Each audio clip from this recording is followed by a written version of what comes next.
මාරු වෙන්නේ ඇයිද මා දුටුවම නංගියේ මා එපා වෙලා නම්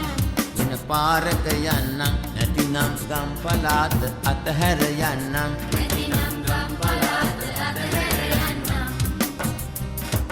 පාර මාරු වෙන්නේ ඇයිද මා දුටුවම නංගියේ මා එපා වෙලා නම් වෙන පාරක යන්නම් නැතිනම් ගම් පලාත අතහැර යන්නම්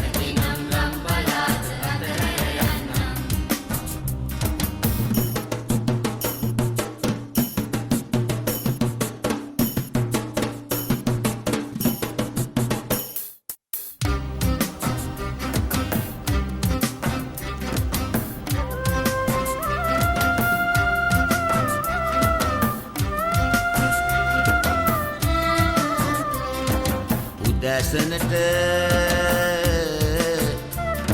සුබ පතනා දැසනට සුබ පතනා නුඹසින හමනාවයි යස ගමන් ලතාවයි මං නුඹට මනාපයි හංග හංග ඉන්නේ නැතිව ඒ වග මං කිව්වහන්න නුඹ අමනාපයි පාර මාරු වෙන්නේ ඇයිද මා දුටුවම නංගියේ මා එපා වෙලා නම් වෙන පාරක යන්නම් නැතිනම් ගම් පලාත අතහැර යන්නම් නැතිනම් ගම් පලාත